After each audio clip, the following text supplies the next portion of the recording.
আসসালামু আলাইকুম। সুশীতল, কোমল, সবুজ,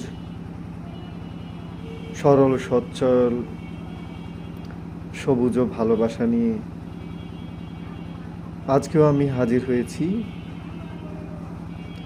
আপনাদের সাথে, আপনাদের অনুভূতির সাথে কিছু সময় ব্যয় করে প্রশান্তি উপলব্ধি করার জন্যে,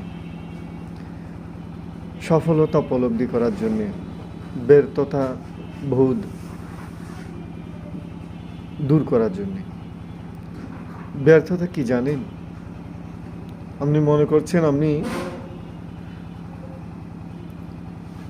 একটা গেম খেলেছেন, গেমটা হয়নি তো আপনি ব্যর্থ হয়েছেন। আপনি মনে করছেন খেলায় আপনি ফেল করেছেন, পাশ করেননি, সেই জন্য আপনি ব্যর্থ হয়েছেন। পরীক্ষায় উত্তীর্ণ হতে পারেননি, ব্যর্থ হয়েছেন। চাকরি খুঁজেছেন, চাকরি পাননি, তো ব্যর্থ হয়েছেন। আরে এগুলো ব্যর্থতা নয়। অর্থাৎ ওইখানে তো আপনার সফলতা নেই, ওই চাকরিতে। আপনি যতটুকু পড়লে পাশ করতেন সে ততটুকু তো আপনি করেননি। আর যতটুকু খেলে, যেভাবে খেলে ভালো থাকতেন সেভাবে তো থাকেননি। যেভাবে চললে, যেরকম চললে আপনার জীবনটা প্রশান্তি সুখের হতো সেটা তো করেননি। আপনি বিরক্তি লালন করেছেন, হা হুতাশ করেছেন, সেখানে তো ব্যর্থ হয়েছেন। ব্যর্থতা তো কষ্ট লালন করা, ব্যর্থতা হচ্ছে বিরক্তি লালন করা, ব্যর্থতা হচ্ছে ঘৃণা লালন করা। ব্যর্থতা কিন্তু জড়তার একটা অংশ। ব্যর্থতা আপনার ক্লান্তির অংশ। ব্যর্থতা আপনার দুর্বলতার অংশ। ব্যর্থতা আপনার হেউ মানসিকতার অংশ। ব্যর্থতা আপনার রুটিনহীন জীবনযাত্রা। ব্যর্থতা আপনার লক্ষ্যহীন জীবন। যে কোথায় চলছি, কোথায় যাচ্ছি জানি না। পথে ঠেলে দিলে আমায় পথে পড়ে রই। যে যখন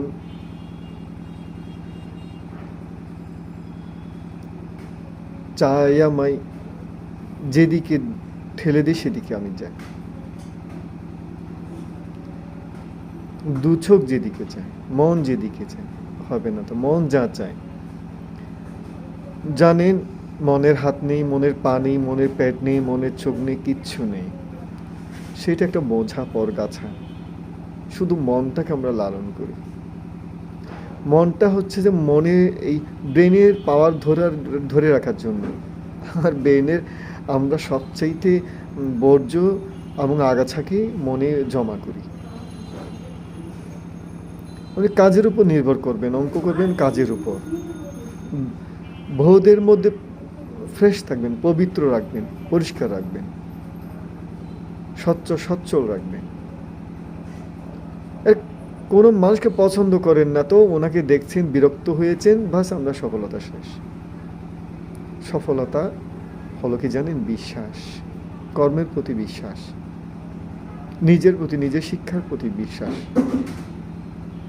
এবং ইতিবাচক পজিটিভ চিন্তা চেতনার উপর বিশ্বাস। তো চিন্তা চেতনাগুলোকে আমি একদম পবিত্র বা স্বচ্ছ, সুশীতল, কোমল, সুরভিত, সুবাসিত করার জন্য আপনার কাছে সবচেয়ে প্রিয় মানুষ, শ্রদ্ধেয় মানুষ, আপনার চেয়ে অনেক অনেক ভালো, তার সাথে বন্ধুত্ব করতে হবে। আর যাদের কোনো পাপ নেই, যারা পবিত্র শিশু, তাদের সাথে সম্পর্ক রাখতে হবে। তো এই মাঝখানে কিন্তু আগাছা হিসেবে শয়তান বিভিন্নভাবে আপনাকে ধোঁকা দেবে। বিভিন্ন সুনামে দুর্নাম হবে, সুখ্যাতিতে দুঃখ্যাতি হবে, সুখে দুঃখ হবে, ধানে চিটা হবে।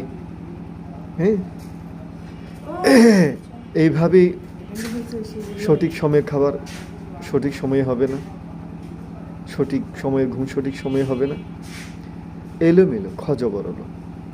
আমার যা দরকার তাই আমি নিব, আমার ভালো দরকার, ভালো বেছে বেছে নিব। কেউ আমাকে মন্দ বলুক, আমার কোনো সমস্যা নেই। শুভকামনা। পরে কথা হবে। আল্লাহ হাফেজ।